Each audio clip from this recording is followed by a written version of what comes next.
بسم الله الرحمن الرحيم الحمد لله والصلاة والسلام على رسول الله اللهم وفقنا لما تحب وترضاه وبعد فسلام الله عليكم ورحمته وبركاته waxaan filayaa habeenadan ba in culamo waaweyn idinla joogtay waddanka dakatiradiisii ama aqoon-yahankiisii anagu de caamadan kusii samaynay nimankaa culamada ah intay idinka imanayaan mar hadday yimaadeen oo duruusta akrinayeen cilmi idinkama maqnaan u malayn darsigaygu caawa wuxuu iskaga saabsiisan yahay inaan bal tambiihiyo ama baraarujiyo ninka ganacsada ee muslimka ah maadaama magaaladiinu ay magaalo ganacsi tahay dadkuna camalka ugu badan ama shaqada ugu badana uu hayaa ay ganacsi tahay ee waxyaabaa looga baahan yahay wax ka mid ah ama taxadiyaadka ee hortaagan ugu horeyn waxaynu ognahay ilaahay subxaanaه wa tacaala ganacsiga inuu baneeyey waaxala allahu اlbayca waxarama الriba ilaahay subxaanaه wa tacaala binasi kitaabihi buu inoogu tilmaamayaa beycu ama waxgadista iyo wax soo gadashadu ganacsigu inuu xalaal yahay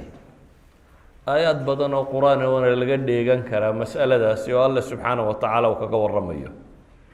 bale layna yidhi cibaadadiina markaad dhammaysataan faاntashiruu fi اlardi wاbtaguu min fadli اllah wadkuruu اllaha kaiira lacalakum tuflixuun aayaadka qur-aan ee ku soo arooray ama axaadiista ku soo aroortay ganacsiga iyo waxtarkiisa iyo ajarkiisa iyo fawaa'idiisu waa iska tiro badan yihin waxaa kugu filan imaamu طabri raxmat ullaahi calayhi markuu tafsiirayo aayaadkan ugu dambeeya ee suuraة اlmuzammil ilahi wuxuu leey ina rabaka yaclamu anaka taquumu adnaa min ثuluثay اleyli wanisfa waثuluثahu waطaaئfaة min aladiina macaka wallahu yuqadiru اleyla wالnahaar calima an lan tuxsuuhu fataaba calaykum faqra'uu ma tayasara min alqur'an calima an sayakunu minkum marضى waakharuuna yadribuuna fi اlardi yabtaguuna min fadli اllah waakharuuna yuqaatiluuna fi sabiili اllah muslimiinta waajibkaa salaadleydiyey waajibnimadeedii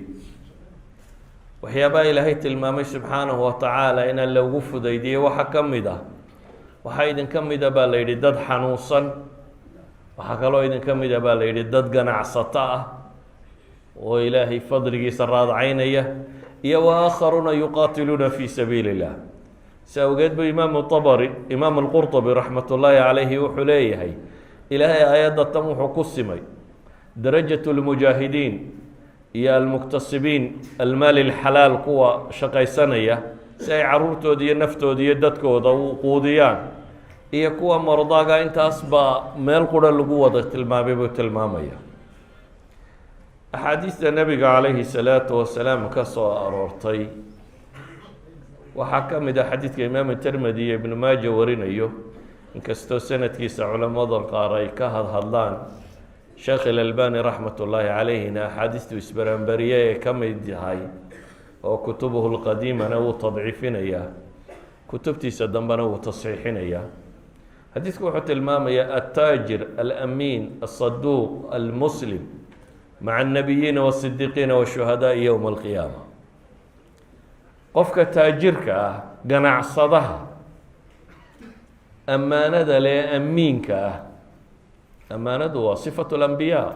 inii lakum naasixun amiin ay wada tilmaamayaan waa dadka ugu mudan ummadda muslimka ah sifaadka lagu tilmaamo nebigu wuxuu leeyahy calayhi salaatu wasalaam ganacsadaha amiinka ah ee ammaanada leh ee runsheega ah saduuqa ah ee muslimka ah buu nebigu yihi calayhi salaatu wasalaam kaasi qiyaamaha wuxuu la soo baxayaa safka muqadamka ee horeeya dadka mu'miniinta hogaamiya oo waa nebiyada iyo sidiiqiinta riwaayadda qaarkoodna shuhadaa quray ku koobsanaysaa laakiin isku soo dar shahiidka iyo sidiiq iyo nebigu intuba waxa weeyaan waa hormuudka ummadda muslimka ah marka qiyaamaha waxa la raaciyey inuu dadka hormuudkaa soo raaciyo macnaheedu waxa weeyaan hadduu ganacsigu miduu ilaahay kaga cabsaday yahay oo uu ku cibaadaysanayay uu yahay inuu ka mid yahay cibaadaadka meesha hore aakhiro lagu badbaado ee dadka hore ka mid ah ma badinayo markaa nusuusta ku soo aroortay ajarkeeda iyo ibaaxadeeda iyo wixii la halmaala laakiin waxaan rabaa inaan waxoogaa yar idinka tilmaamo casrigan aynu nool lahay iyo ganacsadaha dhibaatooyinka haysata casrigan aynu nool lahay waxay ku tilmaamaan waa casru technology casru maxay yidhahdaa information waa information society bay yidhahdaan waa bulshada warka ama macluumaadka badanaa la helay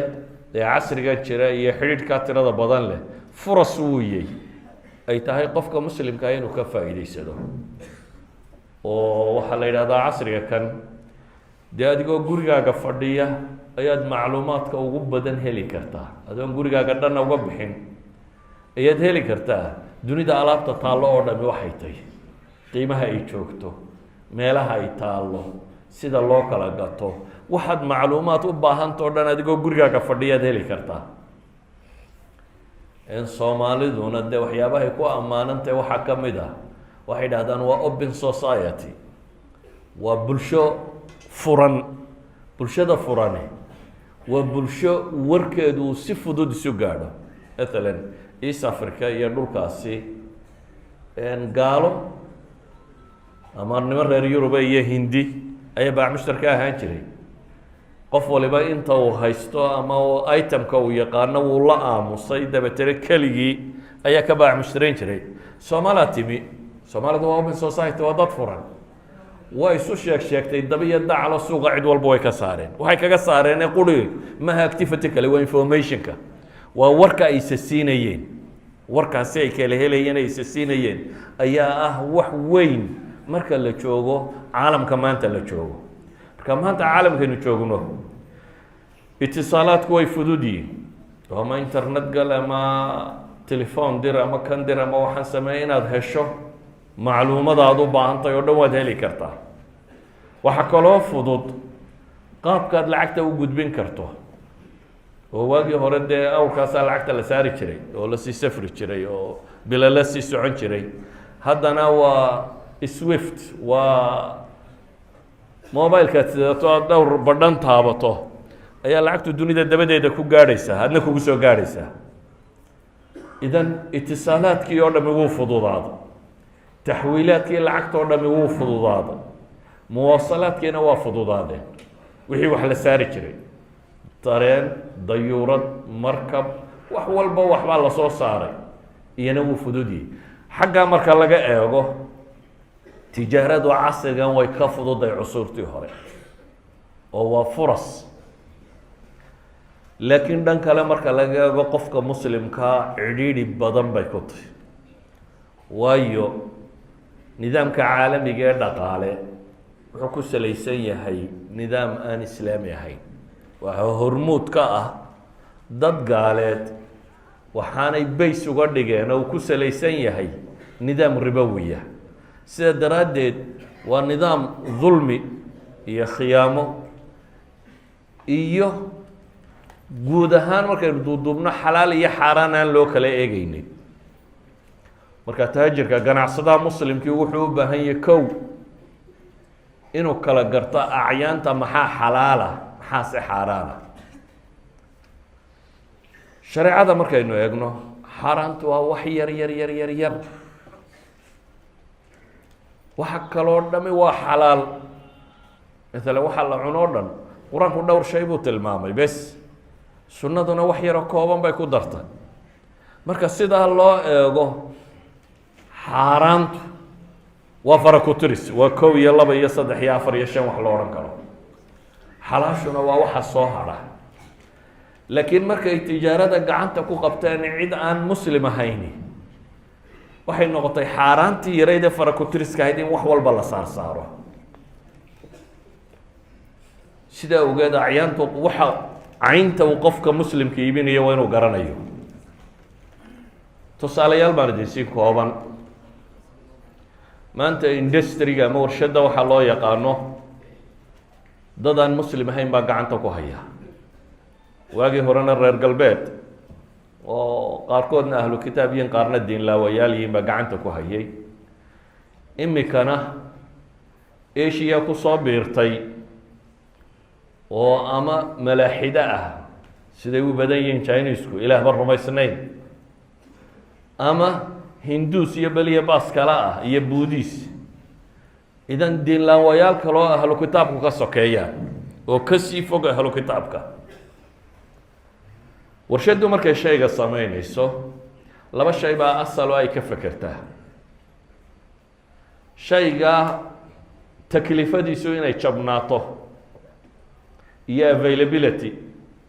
inuu productionku aanu kala go-aynine aada heli karto, wafradiisa inuu mutawafir yahay. dunida waxaa badani wuxuu noqday ee mutawafir agtooda ah, matalan waxaa la cuno oo dhan markaad eegto ama daawo oo dhan eegto, waxaasoo dhan in badan oo ka mid ah ama dufan xaaraana ku jira, ama alcohol xaaraana ku jira, ama neef aan la qalin wixii baa ku jira, ama doofaar wixii baa ku jira. waayo iyagaa more available, iyagaa la helaya. waxaa laga yaabaa waxyaaba qaarkood haddan ka waramo inaad ka yaqyaqsootaan, waayo dadka waxaa ka shaqaynaya waxaan see loo helaa. tusaalaan ku siin, cosmeticska dunida la isticmaalo qaybo ka mida proteinska lagu daro, qaarkood dhakhtarku wuxuu daadiyaabaa laga soo saaraa. caruurtan yarare lasoo daadiya soo mataqaanayn abortionka, maydkan caruurtan la daadiyey. qaarkood baranbaro la beeray, beed baranbara laga soo guraa. baranbarada soo mataqaanayn proteins baa laga soo guraa. qaarkood kaadida bini aadamkaa lagala baxaa, proteinska qaarkood kaadida bini aadamkay kala soo baxaan. qaarkood yani ninkan waxba xalaalka ma aha, waxba xaaraanka ma aha. qof bini aadam aan waxbaba xaaraan agtiisa ahayn oo haddana isagu gacanta kuugu hayo wixii la samaynayey. walidaalika waa laga yaabaa inaad aragto waxa ugu yara aynu iibina waa nacnac. hargeysa dhexdeeda anigoo marayaa nacnac iibsaday 990kii, markaasaan furay. waxaa ihi war barorta aan akhriya waraaqda yara ku qoranayso jalaatiin baa ku jira. yani xabada nacnaca ka bilow ilaa iyo waxa ugu sarreeya wax waliba waa ku jira. taa maxaan uga dan leeyahy, taajirka muslimka ahi waa inuu og yahay waxa uu iibinayaa contentiska wuxuu ka samaysan yahay. waxaan uu iibinayaa qofka muslimka ahi uu soo qaaday ee dunida dabadeeda ka keenay, ama sharaab ha noqoto, ama cunno ha noqoto, ama daawo ha noqoto, ama waxay doonaysa ha ahaato, waxaan la sidaa inuu yahay wax xalaal ka yimi iyo wax xaaraan ka yimi. xaaraantu waa yartaynu dhe, laakiin ogaan bay meel walba u saarsaareen.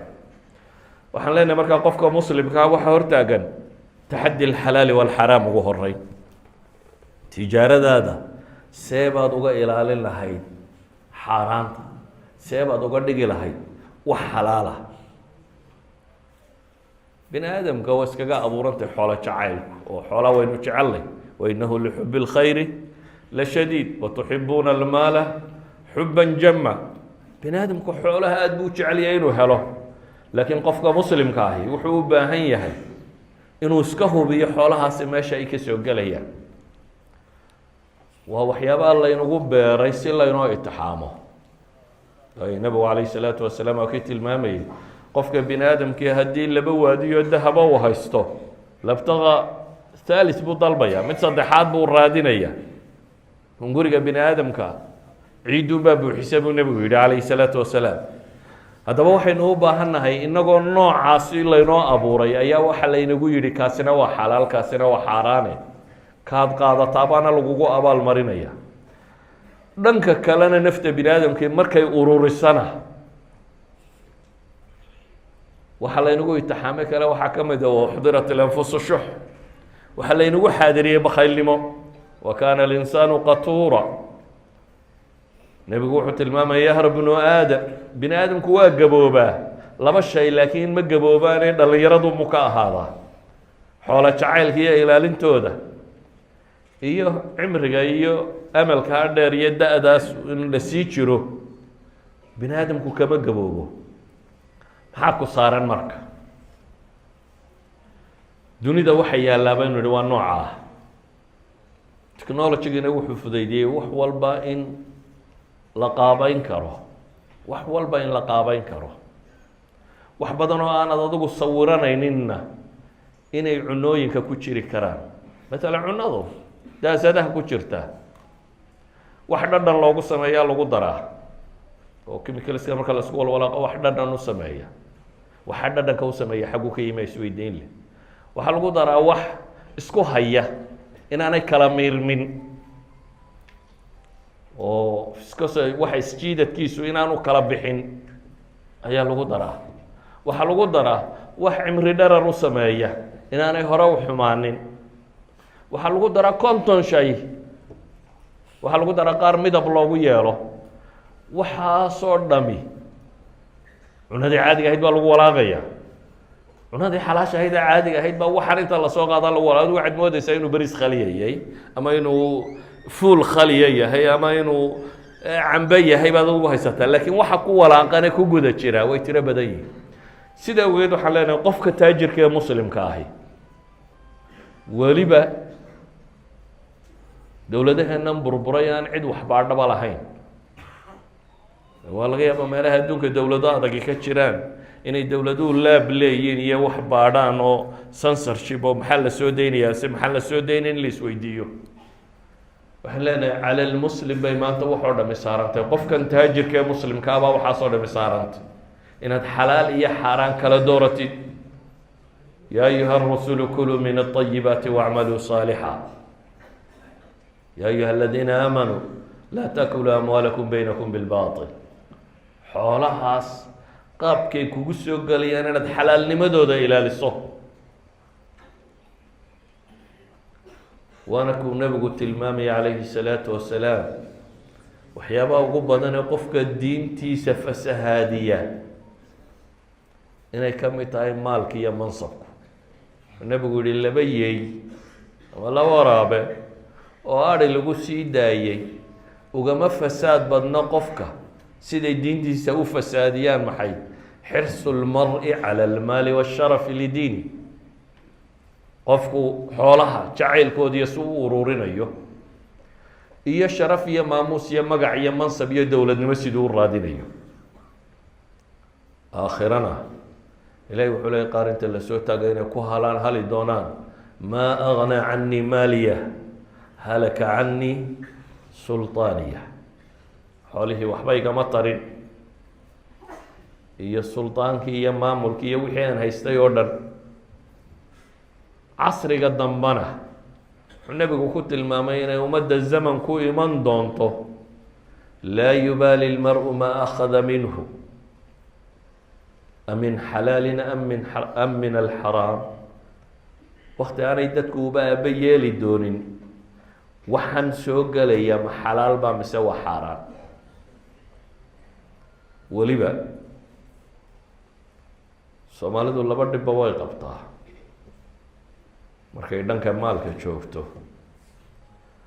dhaqan horo qadiima way qabaan oo waracu ku yaraa soomaalidu geelay qaadi jirtay soo maha geel nin muslima foofsaday oo halkaa uu dareersaday saaka ayaa inta la qaadaaba weliba ammaan loo haystay idan tii baadiyuhu dhaqankeedii hore kaasuu ah tii magaaladuna waxay noqotay in la isweydiiyo wuxuu lacag matay waxaan ku soo gelayaa lacagun maye inaan loo eegin ma xalaal bay kaa soo gelaysaa mise xaaraan bay kaa soo gelaysaa ta dadka ka dhaxaysa iyadu kumaba sii jirto dowladaha iyo meelahaasi lacalla dadka wax isku darsadaa in badan inay isboobaan lacalla waxay u badan tahay dadku masalada maalka waa masalo adag sida awgeed waxaynu leenahay laba shayba waad u baahantihiin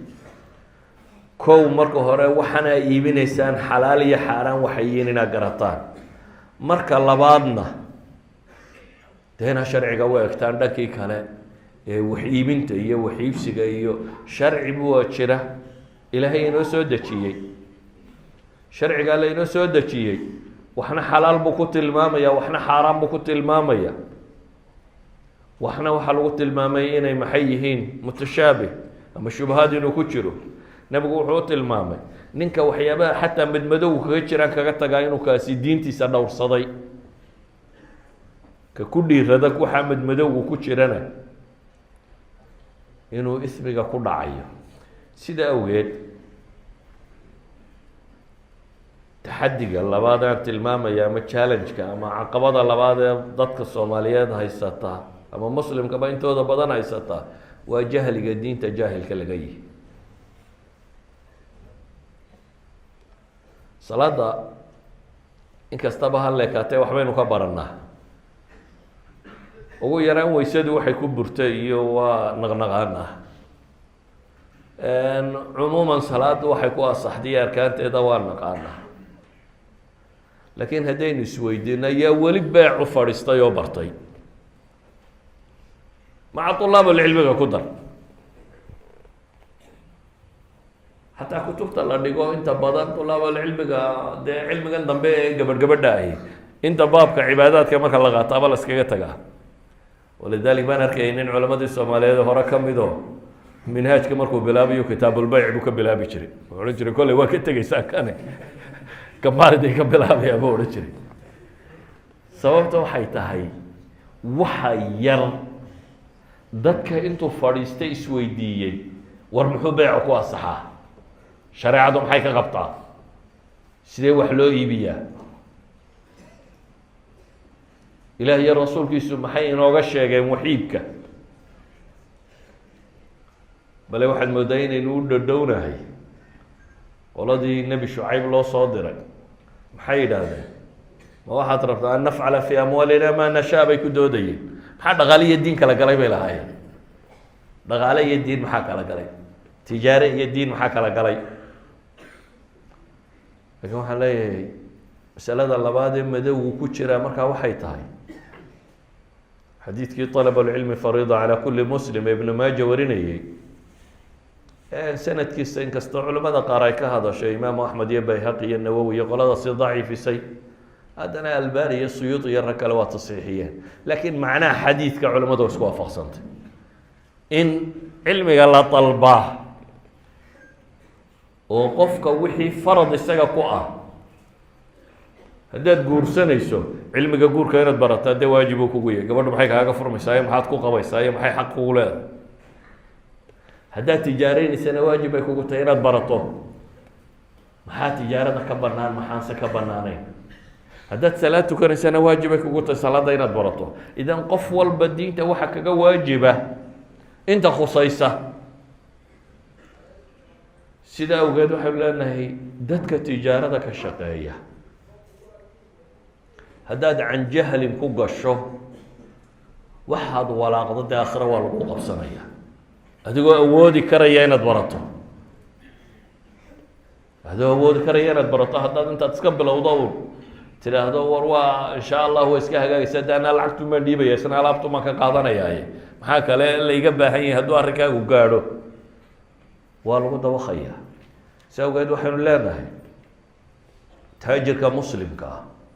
korkiisa waxaa saaran axkaamta beyca iyo shiraaga ku soo aroortay iyo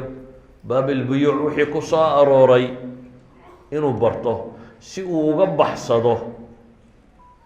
ribe iyo maysar iyo wixii shareecadu mamnuucday oo dhan si uu uga baxsado si awgeed ba imaamu nawowi raxmat ullaahi caleyhi majmuuciisa wuxuu ku tilmaamaya beeca iyo nikaaxa iyo wixii la halmaala ayuu wuxuu ka soo naqlinayaa nuquul imaam alxarameyn iyo ghazali iyo qoladaas oo leh waxaa mutacayina qofku marka uu rabo intuu waxaa qabto inuu barto shuruudooda iyo waxay ku asaxisiyo waxaasi markaasuu isagu wuxuu leeyahay war tacayunkaa horeba ka kaale waxa xaaraama inaad bilowdaba waxa xaaraana aliqdaam calayhi ilaa bacda macrifati sharti marka la garto un baad bilaabi kartaa buu tilmaamaya a'imadii muslimiintii horena cumar bin alkhadaab baa wuxuu odhan jiray war ninkaan axkaamtaasi garanayno laa yabci fii suuqina ilaa man qad tafaqaha fi ddiin suuqa iyaga iyo wax ku iibinin nin diinta gartay mooyaane nin diinta fahmay mooyaane taa macnaheedu waxa weeyaan dhanka kale haddaan idinka tuso wixii a isleediin qaanuuniyan waa lagu dhacayaa legal termska waa u egtaan intaa lawyer u tagtaan baa contracga u geysaan oo tidhaahdaan bal hadda contracga kan eeg sharcigaas u waafaqaya iyo waxaa wixii ku saabsan cashuurta dowladda iyo waxaasi waa soo barataan waxa laydinkaga yeelanayo si ama uga gorgortantaan ama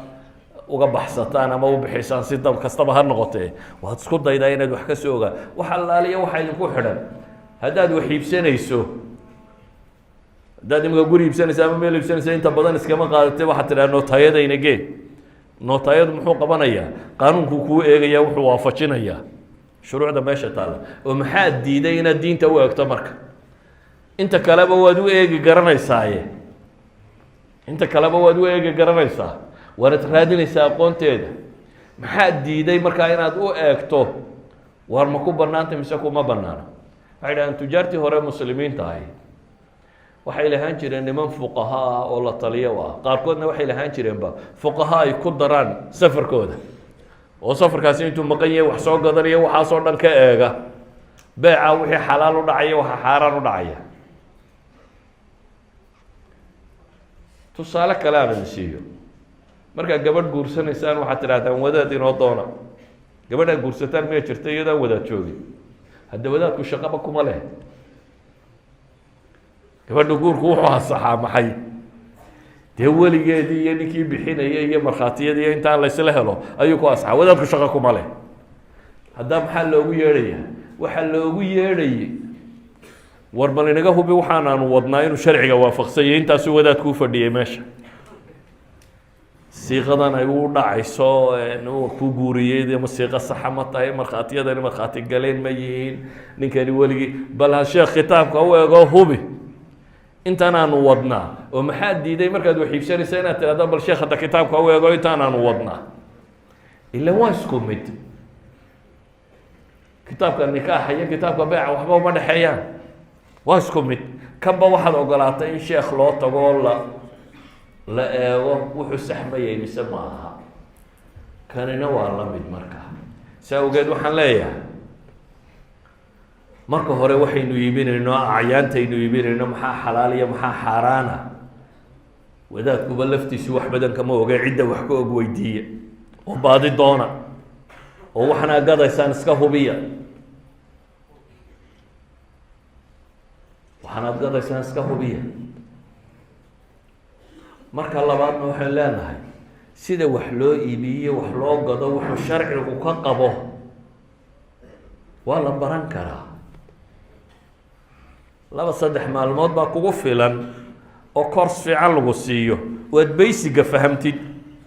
usuusha aad garatid wixii masale markaa madmadow galana aad ula tagtid sheekhaaga la taliyaa ku ah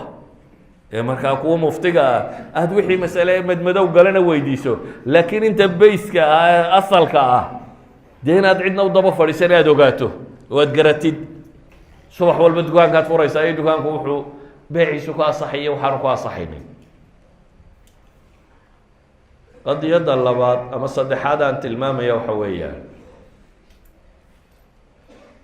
tijaaradu iyo xoolo dhaqashadu inaanay cibaadada kale inaga mashquulin inaad noloshoo dhan ka dhigin lacag see loo helaa oo marka waagu bariyo intaad ka lahdo habeenkii marka la seexanayo inaad soo fadhiisato intaana shilin sidii loo heli lahaad ku maqan tahay waxa kaloo dhan aad gacan bidixayso markaa waxaad soo baxaysaa cabdu dirhami wa dinaarku uu nebigu sheegayay inaad dirhamka iyo dinaarka addoon aad u noqoto taajirka muslimka ahi ilaahay cibaadadiisa iyo diintiisa kama mashquuliso tijaaradu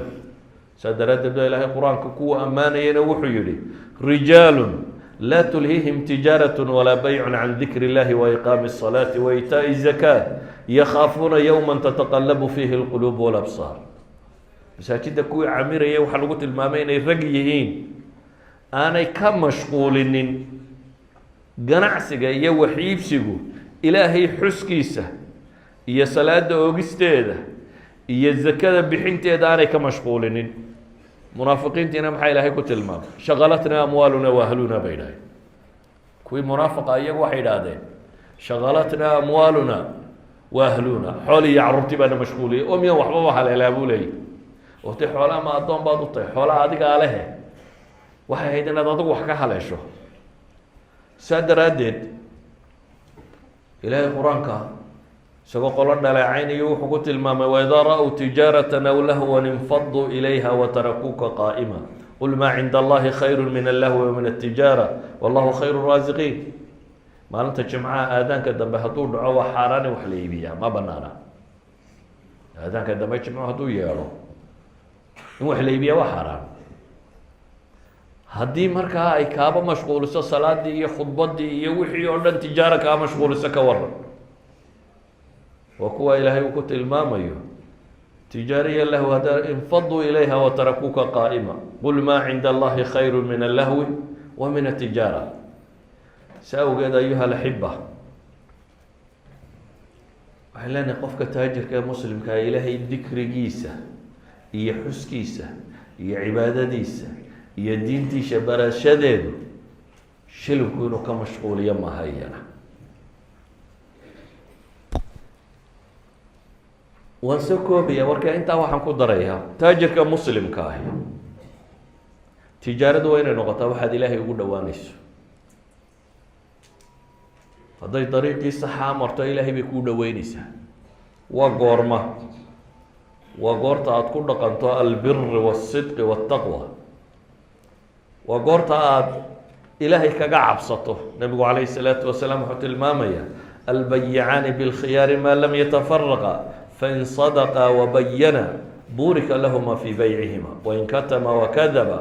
muxiqat barakatu baycihima. labada wax kala gadanaya khiyaarulmajliskay leeyihin intaanay kala tegin. yacni waxbaa hadda kala gadateen weli maydan kala dhaqaaqin, waa kala noqon kartaa. khiyaarkii weli wuu jiraa. haddaba wuxuu nabigu yihi fain sadaqa wabayana, hadday run sheegaan oo caddeeyaan. run sheegu waa maxay? casrigan dambe waxaa soo baxay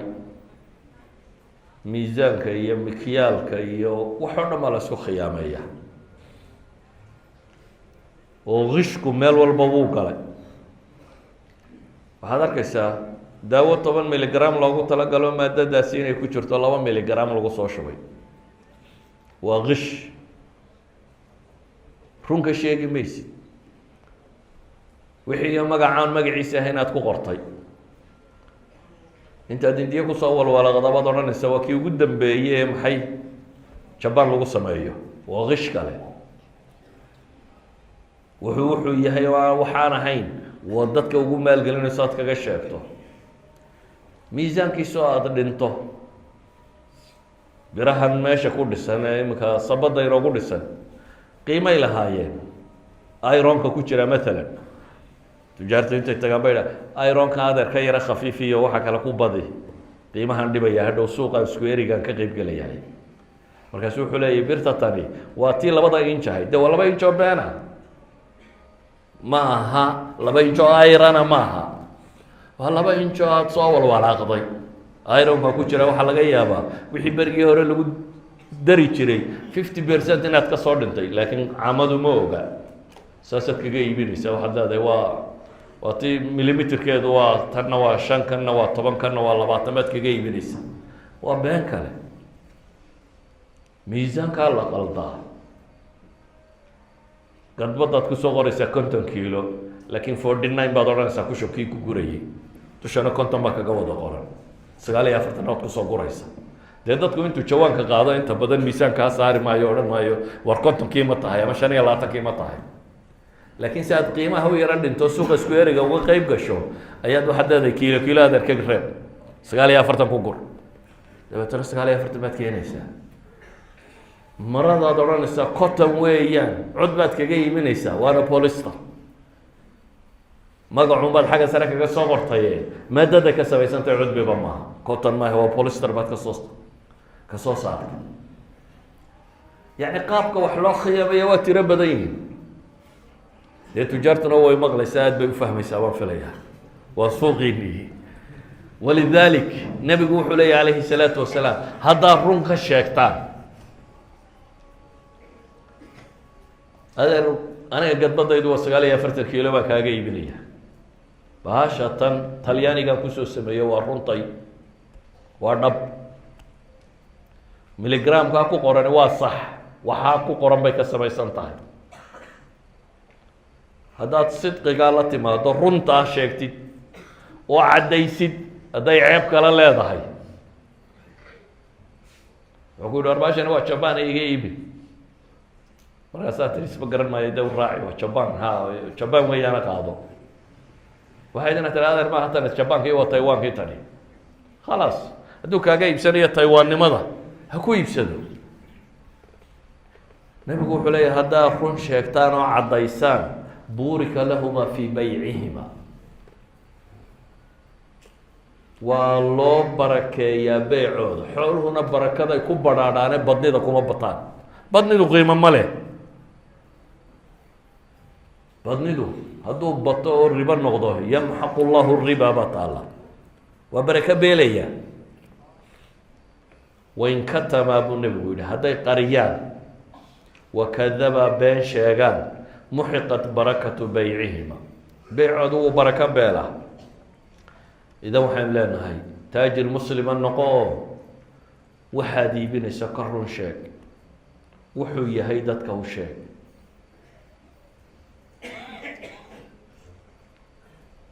been ha ka sheegi ma diidanin waxyaaba yaroo unique u ah oo aada haysato meeshaad ka keentay qarso waxaan qarso taas adaa ku shaqo leh laakiin waxa shayga qiimaha u samaynaya un been ha ka sheegi waxa uu qiimaha u samey valuega samaynaya been ha ka sheegi intaa waxaa dheer inaad dee qof muslim oo dunidii kishki iyo wixii way bateen laakiin haddana qofka muslimka ahi waa inuu qof jajaban noqdaa oo jajabnidu maxay keensanaysaa kii daynka la yara raaga haddii aanu waxba haysanin muddo si hadduu mucsir yahay ka dhaaf nabigu calayhi salaatu wasalaam wuxuu sheegay nin dadka markuu daynka bixiyo inankiisa shaqaalaa ku yidhaahda war haddaanay waxba haysan iska dhaaf innagana in ilaahay inaga dhaafaa baa la arkaya nebigu wuxuu yihi calayhi salaatu wasalaam ilaahay buu la kulmay dabeetana isna ilaahay baa dembigiisii u dhaafay waa kii nebigu tilmaamayay ilaahay ha u naxariisto qof markuu wax iibiyo samaaxa ku jirto beyciisa aan dadka ku dhibin hadduu wax iibsanayana haddaad wax iibinayso dadka ha ku qaali garaynin u naxariiso haddaad wax iibsanaysana dee dadka ha baksino nafta ha isugu keeni haddaad dayn cid ku leedahayna si fiican uga dalab haddii adiga lagugu leeyahayna si fiican isaga bixi waxaynu u baahannahay inaynu wax badan marka xalaal miiradkii dib ugu noqono taajirka maanta jooga siduu xalaal miirad u noqon lahaa waa ma fududa waase noqon karaa maanta dunida systemkeeda oo dhami ribu ku salaysan yihi ribana nebigu wuxuu ku tilmaamay ka cuna iyo ka cunsiiya iyo ka markhaatiga ah iyo ka qoraya waxeedoo dhami waa malcuun buu nebigu u sheegaya wax oo dhami systemka dhan ee lagu baac mushtareynaya dunida ee dhaqaalana iyadu ku salaysan yihi intaad ka fakan kartaa haddaad feejig tahay un baad minimise garayn kartaa calal aqal yarayn kartaa aada wax ka fakan kartaa ayuha alaxiba guud ahaan waxaynu leenahay nebigu calayhi الsalaatu wasalaam intuu yimi suuqii ay wax ku kala iibsanayeen ayuu yihi yaa macshara tujaar war raggiina wax kala gadanayo buu nebigu yihi waa la soo eegay markaasi nebiga calayhi الsalaatu wasalaam markaasuu wuxuu yihi ina tujaara yubcahuuna yowma alqiyaamati fujaara tujaarta qiyaamaha waxaa la soo taagayaa badanoo ka midi iyagoo faajiriina faasiqiin dembiilayaal iyagoo ah ilaa man itaqa allaha wabara wasadaq buu nebigu yihi mid ilaahay ka baqay oo samafalay oo run sheegay mooyaane tujaarta inta badani fujaar bay aakhiro kusoo baxayaan buu nebigu leeyay waxaa laga yaabaa inaad is leedahay xoolo xalaalaad shaqaysanaysaa haddana ay xalaal noqon kari waayaan waa mid dhib badan waxau nebigu inoo tilmaamaya calayhi الsalaatu wasalaam gaflada ay maalka iyo tijaaradu keento inaynu ka baxno wuxuu nebigu inoo sheegayaa meelaha suuqa laqwiga iyo dhaarta ku badan laqwiga iyo dhaarta ee waxaa ku qastaan buu nebigu yihi bal sadaqada badiya waxbixinta badiya si ay maxay laqwiga tirada badan le iyo dhaartan tirada badan le iyo waxaan idinka yarayso bale waxaad ka garan kartaa dee dhulka ilaahay ugu jecel yahay nebigu wuxuu ku tilmaamay waa masaajida dhulka ugu sharka badan lana abgadu lbilaadi ila llahina waa aswaaqda buu nebigu yihi meelaha wax lagu kala gato meelaha wax lagu kala gato sida awgeed meeshaasi maadaama dembigu ku badan yahay haddaad markaad gelayso xasuusato ilaahay oo aan gafladu kugu dhicin nebigu wuxuu leeya calayhi الsalaatu wasalaam qofka marka uu masaajidka marka uu suuqa gelaya yidhaahda laa ilaha ila اllah waxdahu laa shariika lah lahu اlmulku walahu اlxamdu yuxyi wayumiitu wahuwa xayu laa yamuut biyadihi اlkhayru kuluh wahuwa calaa kuli shayin qadiir ninka intaa yidhaahda marka uu suuqa gelayo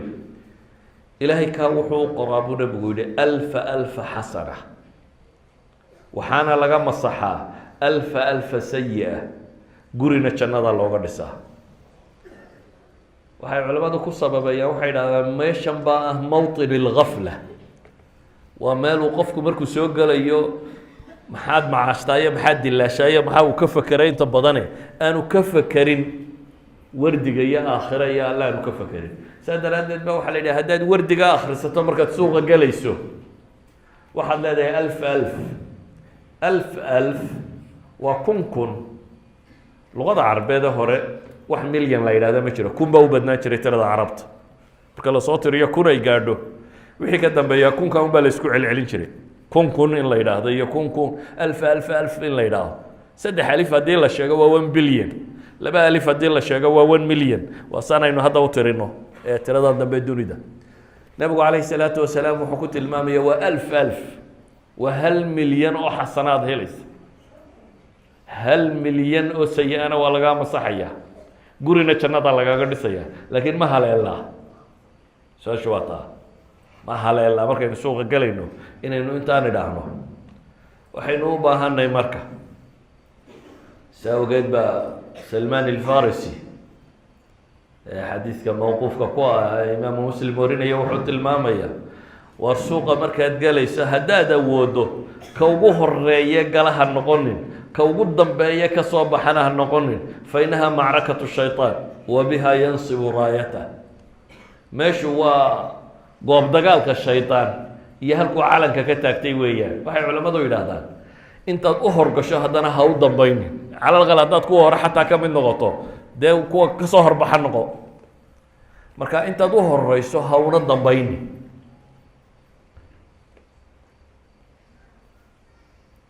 waxaan filayaa waktigii salaada male waa gaadhay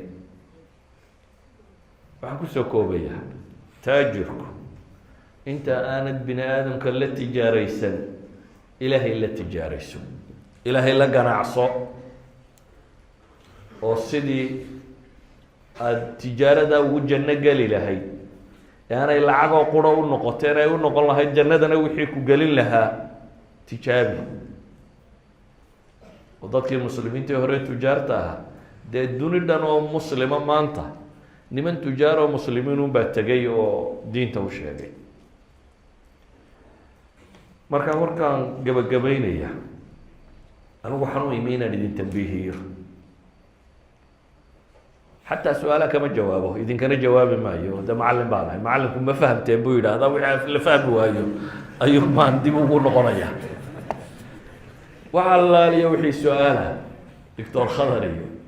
iyo dukaantirada kale ee idin joogta ayaa weydiinaysaa. anigu waxaan u socday waxa weeyaan inaan idhaahdo war waxbaa idinka maqane raadiya. meelihii laga raadinaya waa joogaan, ma maqna, laakiin warkayga o dhami wuxuu ku kooban yahay war tijaaradu iyay naartayna geyne,